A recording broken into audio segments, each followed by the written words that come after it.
तो एक गीत हो आपके सामने। आज की इस विशाल पंचायत के अध्यक्ष जी,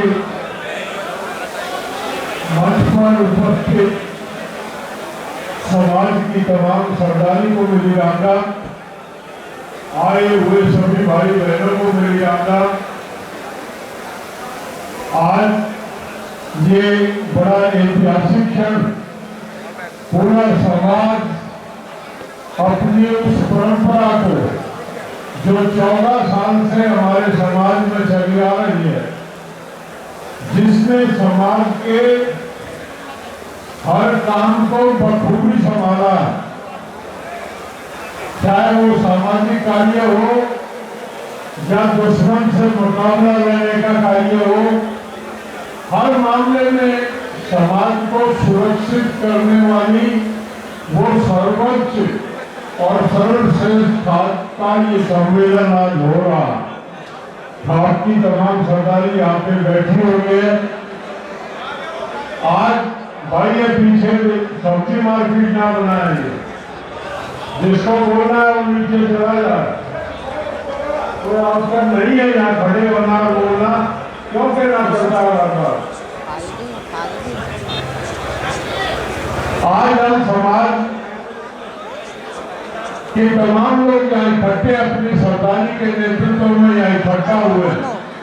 सबकी नजर इस पंचायत पे लगी हुई है कि सर्वखाप पंचायत आज क्या दिशा देगी, भविष्य में समाज कहाँ जाएगा।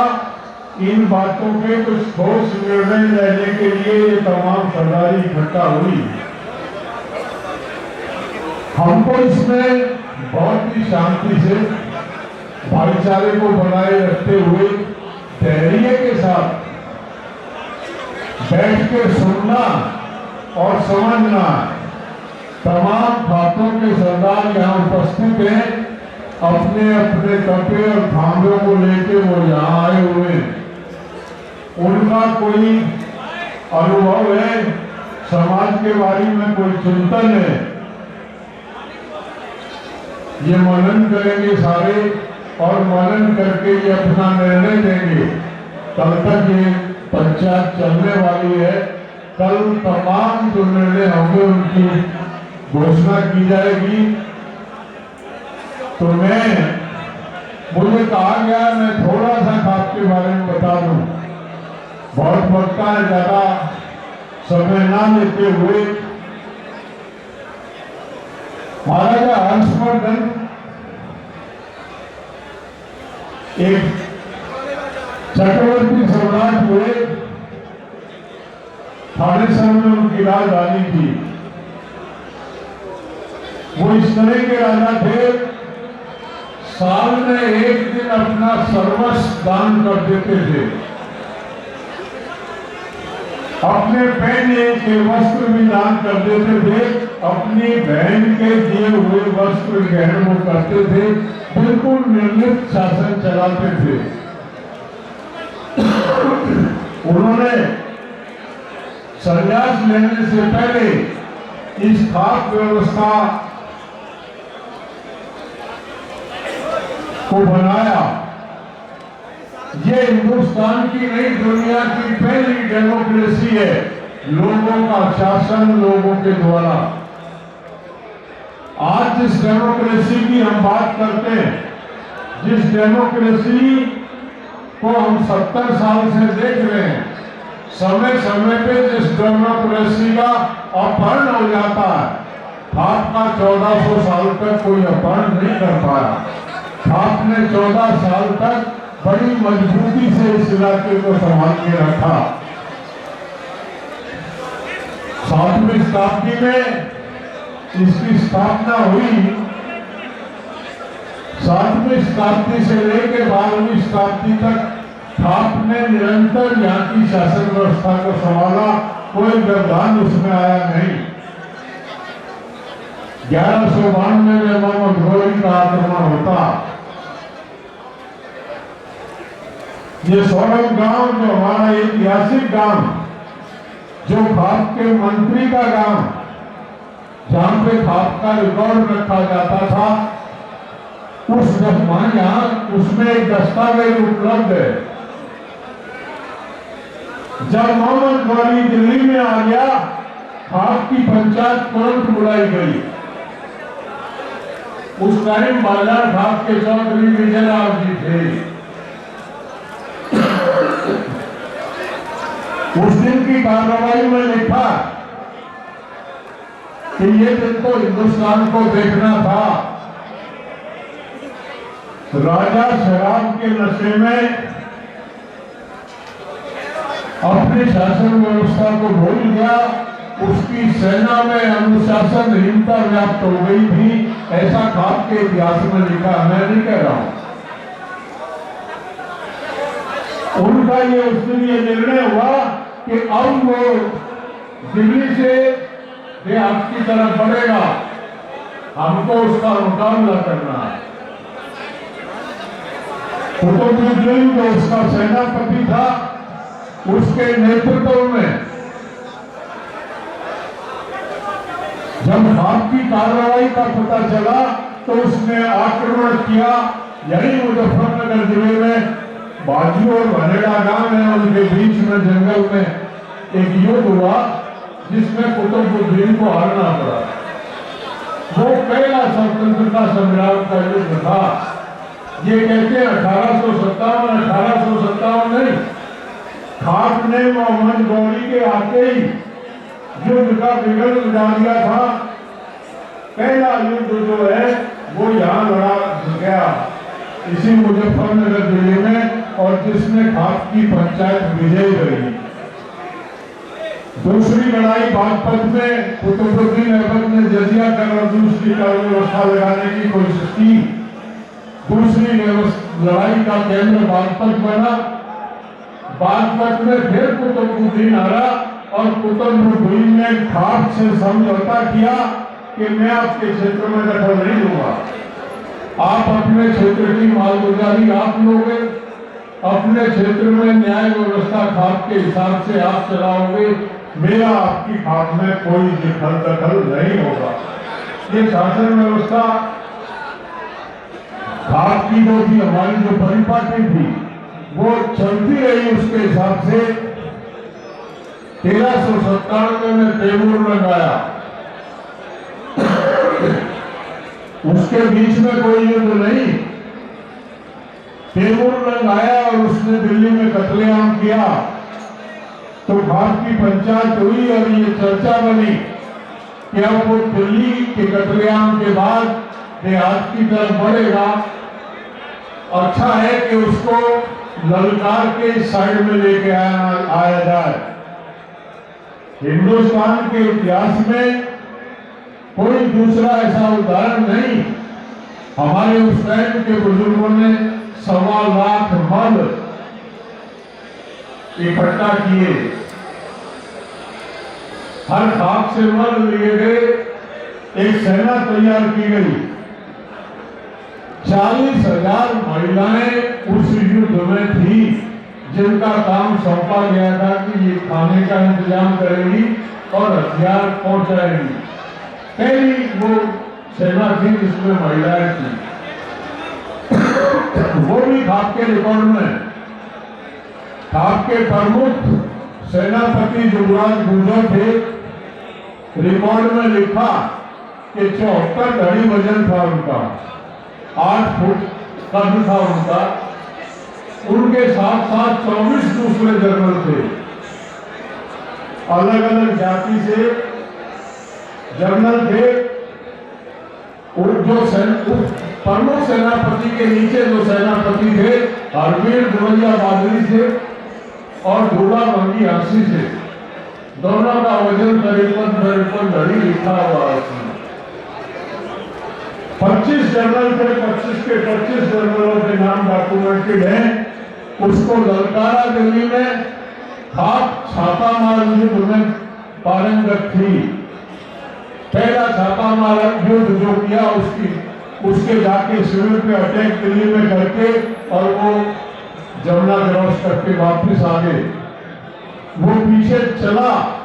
दूसरा युद्ध यहां हुआ मेरठ के पास आके।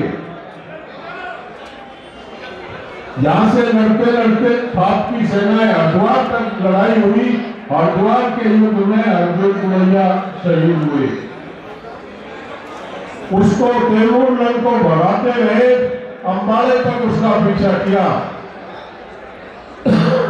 तैमूरलंग लिखता, दैत्य जैसे शरीर वाले टिड्डी दल की तरह मेरी सेना पे टूट के पड़ते थे।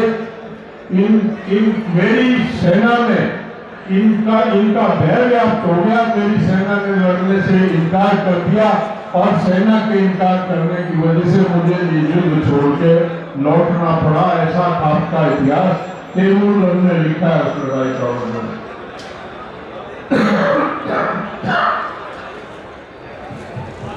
बाबर का एक पत्र खाप के इतिहास में रखा। बाबर खाप के हेडक्वार्टर पे आया।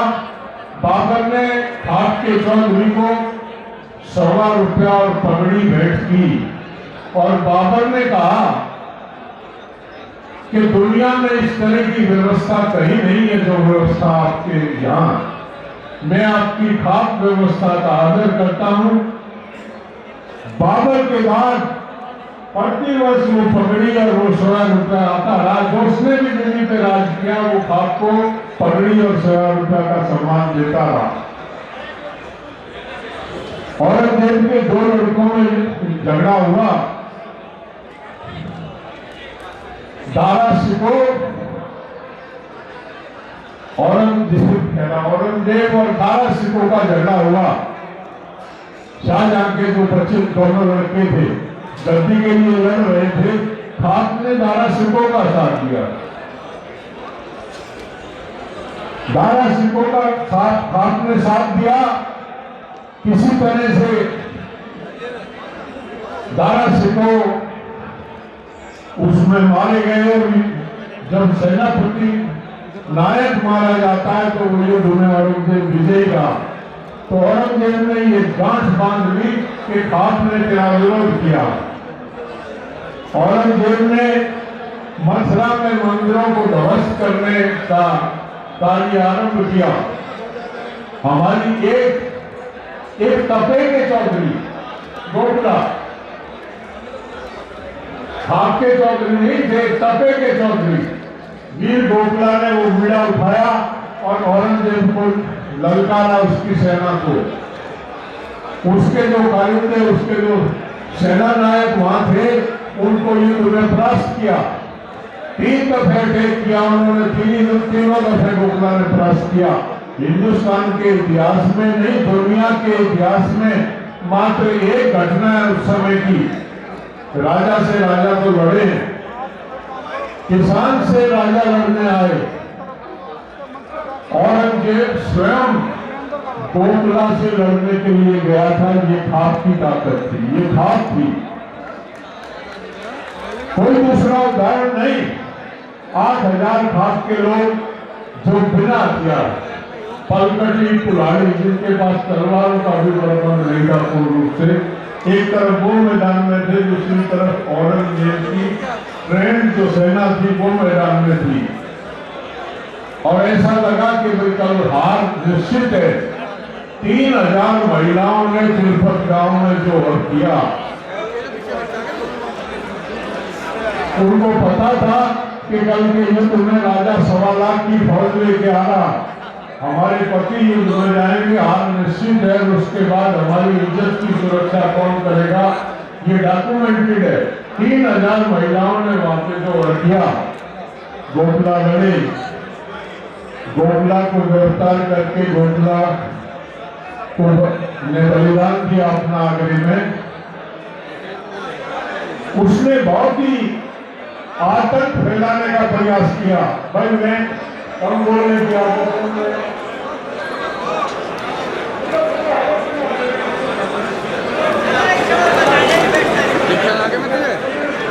ये इतने बेशरम लोग से कह दिया ना शर्म है इनको, ना गरिमा है पंचायत की।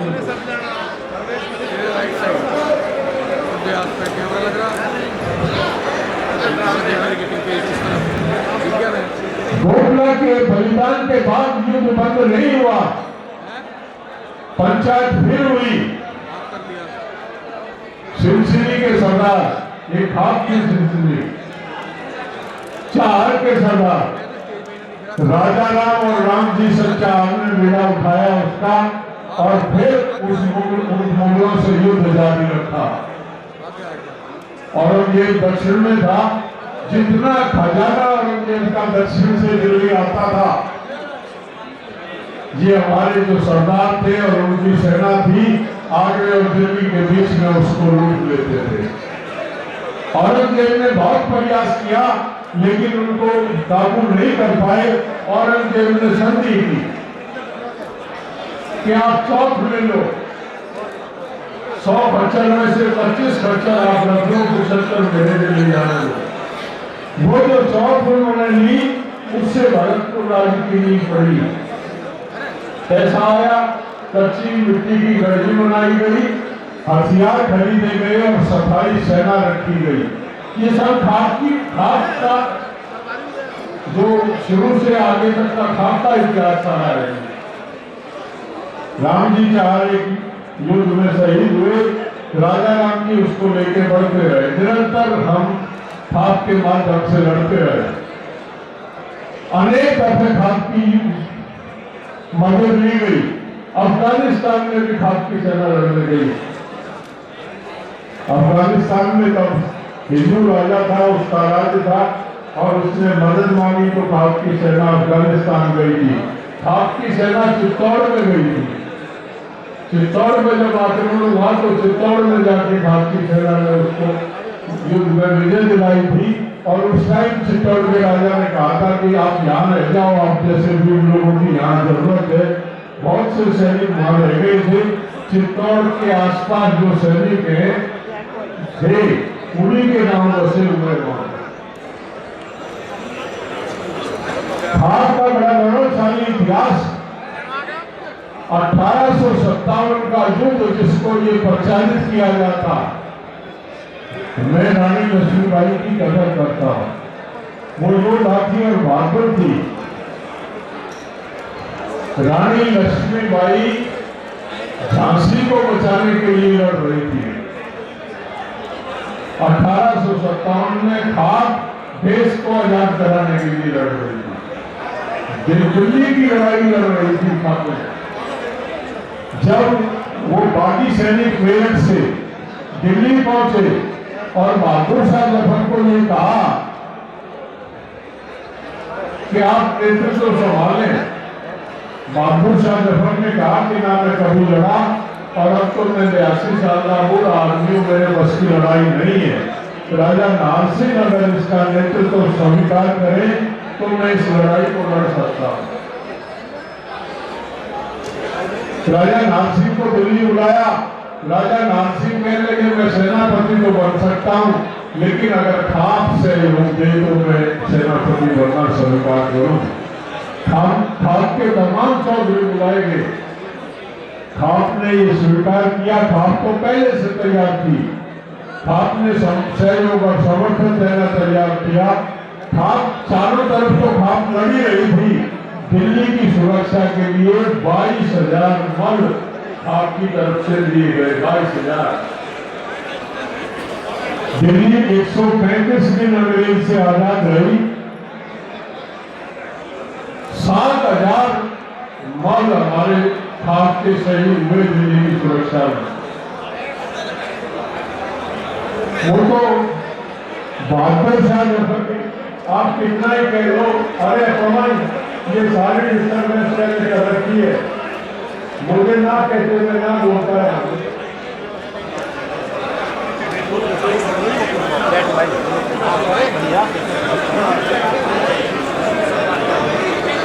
दिल्ली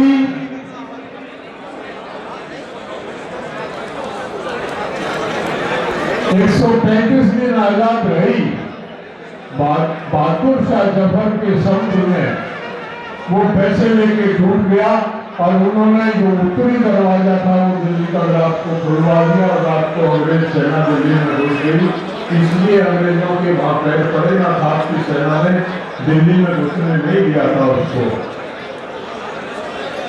दिल्ली को 135 दिन के बाद दोबारा अंग्रेजों के हाथ पड़ गई थी, लेकिन हमारा खापका क्षेत्र अंग्रेजों से 8 महीने आजाद रहा।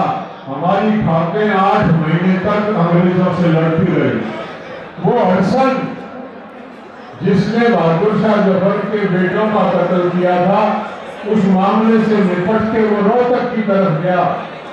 जब रोहतक पे उसने आक्रमण किया और हमारी खापें वहां इकट्ठी थी, उस हडसन को जमुना कूद के जान बचानी पड़ी थी। वो हडसन वहां से जान बचा के भागा था हमारी खापों के सामने। बड़ा गौरवशाली इतिहास है खापों का। लेकिन हुआ क्या,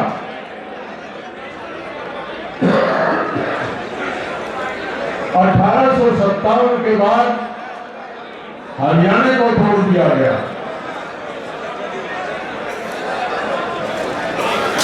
ये आज का हरियाणा, इसको पंजाब में मिला दिया गया। जहां हम बैठे हैं ये भी हरियाणा का हिस्सा, इसको अवध में मिला दिया गया। भरतपुर, अलवर, इनको राजस्थान में मिला दिया गया। खाप के टुकड़े कर दिए गए। अंग्रेजों ने देख लिया था इस खाप को बखेरना है, हमें पंजाब में मिला दिया गया।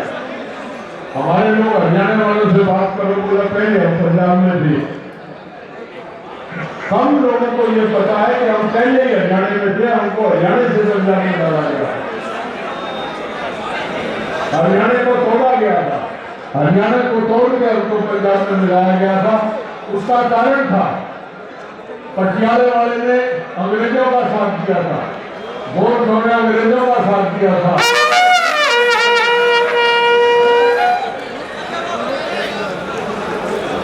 राजस्थान का राजपूताना एक भी रजवाड़ा उस आंदोलन में था नहीं, केवल और केवल खापों के बलबूते पे मुझे लड़ा गया था। उसका नतीजा ये हुआ, हरियाणा को तोड़ दिया गया, खापों पे प्रतिबंध लगा दिया गया और इतिहास से खापों को गायब कर दिया गया। हम और आप जो इतिहास पढ़ते हैं उसमें ये बातें जो मैंने बताई है वो कहीं चर्चा नहीं है उसकी, वो डॉक्यूमेंटेड नहीं है। 1947 में देश आजाद हुआ, हम ये उम्मीद करते थे कि ये जो झूठा इतिहास पढ़ाते हैं स्कूलों में, इसको ठीक किया जाएगा। इस खापों की 1300 साल की जो कुर्बानी है उनको डॉक्यूमेंटेड किया जाएगा। लेकिन राज मिलने के बाद लोग राज के नशे में भूल गए कि गलत इतिहास को पढ़ाया जा रहा। इस क्षेत्र के उस गौरवशाली इतिहास पे एक शब्द भी हमारी इतिहास की पुस्तकें बोलती नहीं है। आज हम इस खाप के माध्यम से ये अपील करते हैं कि इस गफूर संघ का जो इतिहास है इसको दोबारा से इतिहास को लिखा जाए और इस खाप के बगैर, खाप की भूमिका के बगैर इस क्षेत्र का इतिहास बेईमानी कोई माने नहीं रखता। आज स्थिति जो हो गई है, जिस तरह से समाज में आज बिखरा हुआ, जिस तरह के हालात आज बन गए हैं, आज खाप ज्यादा प्रासंगिक है। आज खाप को निकलना पड़ेगा। कुछ खाप चौधरी तो दूसरा काम करते ही नहीं, मृत्यु भोज में जाके पगड़ी बांध के ये समझ लेते हैं कि मैंने समाज का बहुत बड़ा काम कर दिया। केवल मृत्यु भोज में जाके पगड़ी बांधने का काम करते हैं। कुछ ज्यादा जो लिबरल है वो कहीं रुपया को थोड़ा मेरे किसी लड़के का होता धर्म उसमें चले जाते हैं। खाप की काम था समाज की समस्या, समाज में जागरूकता, समाज के इतने समाज की कुरीतियों को दूर करने का समय समय पे जो पंचायत हुई है, शायद यहाँ हरपाल राणा आए होंगे, 1911 की जो पंचायत है उसके रेजोल्यूशन लेके आए हैं यहाँ। 1911 में रोडे में हुई थी शायद वो पंचायत। 1950 की पंचायत के रेजोल्यूशन है यहाँ पे। ये खाप के चौधरी बैठे हैं, उनको भी देखने एक दफे नजर डालने और आज की स्थिति पर भी नजर डालने और हम समाज को क्या दिशा देना चाहते हैं उसके हिसाब से एक एजेंडा तैयार करके कल यहाँ से इस ऐतिहासिक भूमि से एक संदेश है समाज में समाज में जिस तरह की कुरीतियां आज हो गई है, जिस तरह से भाईचारा खत्म हुआ, गांव एक इकाई थी, आज परिवार एक इकाई नहीं है। एक आदमी गांव का किसी बात को कह के आ जाता था तो पूरा गांव उससे फूल चढ़ाता था। आज घर का मुखिया कोई वायदा करके आता तो उसके बच्चे नाच जाते, उसकी बात को गिराते। समाज का पतन हुआ। जिस समाज में नशा नाम मात्र का नहीं था, उसमें आज 95% लोग शराब की मस्ती की तरफ से चले गए हैं। जिस समाज में झूठ और फरेब का बोलबाला नहीं था, जिस समाज में दिखावा नहीं था, जो बहुत ही सिंपल तरीके से जो समाज रहता था, जो भाईचारे का आदर्श था, इस खाक में एक बाल्याण 84 है या गठवाड़ा है, कोई वहां बाल्याण के गांव नहीं है, वहां त्यागियों के गांव भी है, मुसलमानों के गांव भी है, रौरों के गांव भी है, सभी गोत्रों के अलग अलग गोत्रों के गांव है। भाईचारा था, प्रेम था, कोई हिंदू मुस्लिम का कोई झगड़ा नहीं था, सभी इकट्ठा रहते थे, पंचायतों में तरीके की शिरकत करते थे। आज वो भाईचारा बिगड़ रहा, किस तरह से उसको पुनः स्थापित किया जाए, किस तरह से समाज को पुनः एक श्रेष्ठ समाज की तरफ लेके बढ़े, ये मैं निवेदन करूंगा तमाम चौधरीराय। मैं तो किसी खास का रिप्रेजेंटेटिव नहीं हूँ, मुझे धन्यवाद या बोलना भी नहीं चाहिए था, क्योंकि यहाँ की परंपरा है तो अब नहीं बोलते हैं, तो इस निष्ठा के लिए तो मैं क्षमा मांगता हूँ। लेकिन आपसे निवेदन करता हूँ कि आप इस परंपरा को एक और आए आज और इसको आगे बढ़ाने में समाज को दिशा देने में सार्थक पहल करें। जय हिंद, जय भारत।